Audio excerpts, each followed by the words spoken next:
Brad Johnson here from johnson.audio, and today I'm going to talk to you about transients. No, not the transients that are out on the streets. I'm talking about the transients within your audio sessions and how it affects your mixes, how it affects your editing, and just how to read a waveform and how different types of instruments have different types of transients.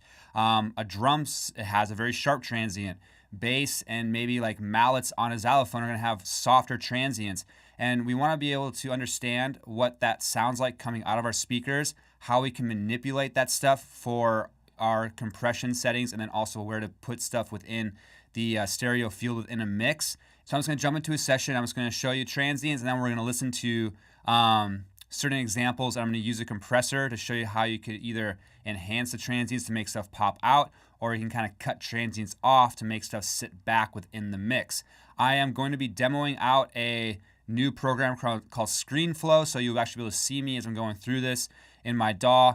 It is a demo version, so there will be a watermark, so I apologize for that, but I'm just giving this a shot to see how I like it, to see if it's something that I want to move forward in the future with using. So with that, I'm just going to jump into my session. All right, I'm here in my Pro Tools session, and we're going to take a look at transients just real fast. Transients is that initial hit within the sound.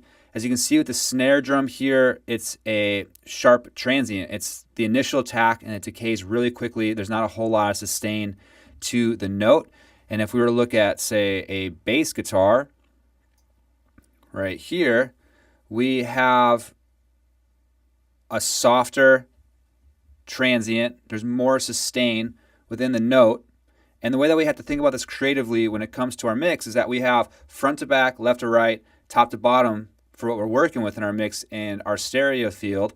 And the louder the sound is, the more up front it'll be. The quieter it is, the further back it'll be. With a transient, the sharper the transient, the more energy you have up in the beginning, the louder the sound can be, and it'll be more popped out at you. The softer the transient, the less energy in that beginning note, it'll fall back in the speakers more. Now we can use compressors, transient shapers to really, manipulate transients in a sound to our advantage, to being able to place things within that stereo spectrum, as well as a good tone shaping tool. I'm going to be using a compressor today on the snare drums hits itself, and we're going to hear how, by using the attack and release knobs on a compressor, how we can really shape that transient and really, put that sound in its space. Or we can use it to really snap a sound out, or we can make it fall backwards. And again, with the attack knob on a compressor, the faster the attack is, the faster that compressor is going to grab that transient and bring it down, rounding it off. So it'll make the sound appear to fall a little bit back into the speakers, while if it's a slow attack, it'll allow that transient to pop through a little bit more before it grabs it and brings it down, which can actually really create a good forward motion to the sound. I'm just going to be using the standard stock compressor in Pro Tools. I have them both set up pretty to do the same amount of kind of gain reduction, and they should be level matched very accurately. And then I have one set to 135 millisecond attack, which is very slow. I have one that's less than a millisecond, which is very fast. And so you're going to really be able to hear the change in the audio. Again, it's going to be very subtle. It's not necessarily going to be this drastic change. Mixing is a bunch of subtleties. It's a bunch of small moves that add up to a big move, but you really have to not just listen to what's happening in the snare drum, listen to what's happening to the other sounds around it. I would really focus in on the vocal and the snare drum. When the attack is very slow, the snare is going to pop out a little bit more, and it may clash a bit with the vocal and where the vocal's trying to sit in the mix. And then when the attack is very fast, you'll hear that initial attack kind of fall away, and it almost feels like that snare will fall backwards. It almost falls down a little bit.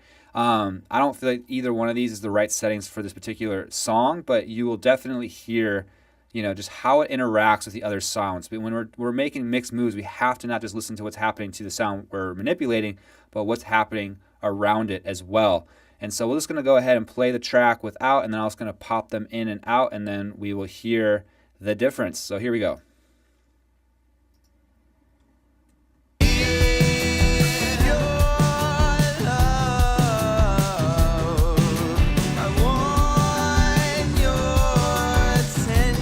All right, fast attack.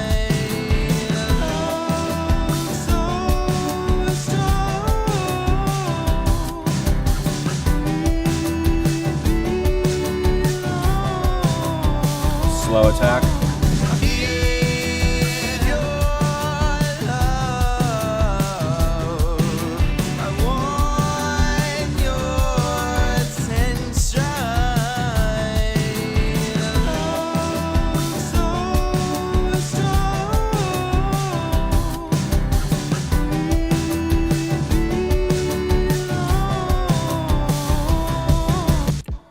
All right. So again, it's a subtle thing, but you can definitely hear it, I believe, more when you really shave that transient off.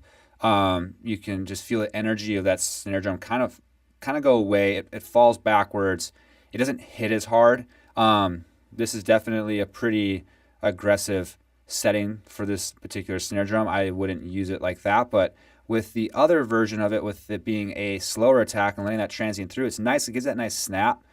But again, this might be a little bit too much just because it kind of does interfere with the vocal a little bit to my ears. So you can really see how just playing with the attack knob on a compressor can really, really shape that sound.